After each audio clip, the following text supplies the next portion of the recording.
নমস্কার বন্ধুরা, আমি মৃত্যুঞ্জয় আপনাকে স্বাগত জানাই আমার এই চ্যানেল সঠিক পরামর্শে। আর আপনি যদি পশ্চিমবঙ্গে থাকেন আর মাদ্রাসা চালাচ্ছেন বা মাদ্রাসা রেজিস্ট্রেশন করিয়েছেন, তো আপনার জন্য এই নিউজটা খুবই দরকার আর ভাইরাল। কেন কি গভর্নমেন্ট একটা নতুন নোটিফিকেশান জারি করেছে, যার মাধ্যমে ধরুন ডিএমকে আপনার ডিস্ট্রিক্ট ম্যাজিস্ট্রেট, ডিস্ট্রিক্ট অ্যাডমিনিস্ট্রেশন যারা চালায় পশ্চিমবঙ্গতে যত রাজ্য মানে ডিস্ট্রিক্ট আছে, সেই ডিস্ট্রিক্টে একটা নোটিফিকেশান জারি হয়েছে কি যত রকমের মাদ্রাসা এখানে আছে তাদের লিস্ট তৈরি করার জন্য। মানে মাদ্রাসার নাম, মাদ্রাসার অ্যাড্রেস, মাদ্রাসার হেড কে আছে, আর ওইখানে কি কি অ্যাক্টিভিটিগুলো ওইখানে হয়, কি টাইপের কাজ ওইখানে হয়, সেইগুলো একটা ইনলিস্ট করতে গভর্নমেন্ট ওদেরকে নোটিফিকেশান দিয়েছে। এবার এর ভিতরে দেখুন মাদ্রাসা কী আছে, এর আগেও চলতো আর এরপরেও চলবে। আর ওয়েস্টবঙ্গে এও চলতো, সারা ইন্ডিয়াতেও চলে আর সারা ইন্ডিয়াতেও চলবে। কিন্তু অনেকবার দেখা গেল কিছু ভুল লোক, কিছু এইখানেও আছে, ভালো লোকও এইখানে আছে। তো ভুল লোকের কিছু কাজের জন্য এই জিনিসগুলো খুব বদনাম। কি কিছু হলেই লোক মনে করে কি এখানে খালি টেররিস্ট বা এই টাইপের জিনিস বা এই মানে অ্যান্টি সোশ্যাল অ্যাক্টিভিটিগুলোই হয়, ম্যাক্সিমাম লোকের মাথায় এটাই থাকে। কিন্তু পড়াও হয়, পড়ার সাথে সাথে অনেক রকমের মাদ্রাসা আমরা দেখেছি যেখানে ধরুন চিকিৎসার জন্য ডক্টরও বসে, অনেক কাজ হয়। কেন কি বেসিক্যালি আমাদের জানার জন্য এই জন্য জানি, কেন কি অনেক মাদ্রাসা আমরা রেজিস্ট্রেশন করিয়েছি, অনেক সোসাইটি বা ট্রাস্ট আমরা তৈরি করেছি যারা ধরুন এই মাদ্রাসা তার ভিতরে চালায়।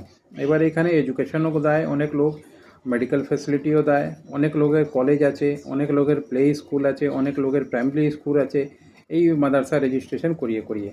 তো যারা ভালো কাজ করছে তাদের তো খুবই মোস্ট ওয়েলকাম। হয়তো আরও কিছু ভালো জিনিসই হয়ে যাবে যদি ওদের ডাটাবেস গভর্নমেন্টের কাছে চলে যায়। এখন অবধি গভর্নমেন্টের কাছে অ্যাকচুয়ালি ডাটাবেস নেই কি কতটা লিগাল মাদ্রাসা পশ্চিমবঙ্গে চলছে আর কতটা বেআইনি চলছে। তো যারা বেআইনি চলছে তাদের দরকার কি তারা নিজের রেজিস্ট্রেশনটা করিয়ে নিক, নাহলে তাদেরকে যদি ধরে তো লিগাল অ্যাকশন নিতে পারে। কেন কি যদি আপনি কোনো জিনিস বেআইনি যদি করছেন তো সেইখানে গভর্নমেন্টের উপরে আপনার পাওয়ার আছে কি গভর্নমেন্ট আপনার এগেনস্টে অ্যাকশন নিতে পারে।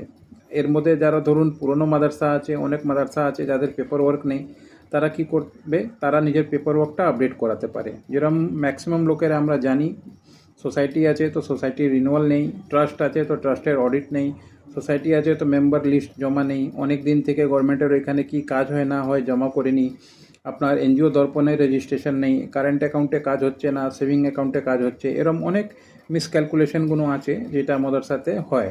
কেন কি বেসিক্যালি ইনফরমেশনের জন্য। আর যারা একবার করে নেয় তারা এটাও ভাবে কি না আর আমার করার কি দরকার, একবারই হয়ে গেল, মিসগাইডও হয় আর ইনফরমেশন নাও থাকে, তাই জন্য এই জিনিসগুলো হয়। কিন্তু এগুলো এটা একটা ভালো টাইম আপনাকে কি আপনার যদি একটা ভালো সময় পেয়ে গেছেন, ভালো একটা গভর্নমেন্ট পাশে পেয়েছেন যারা এই জিনিসটাকে ধরুন ইনকোয়ারি করছে, না হলে আপনাদের তো কেউ খোঁজই নিত না।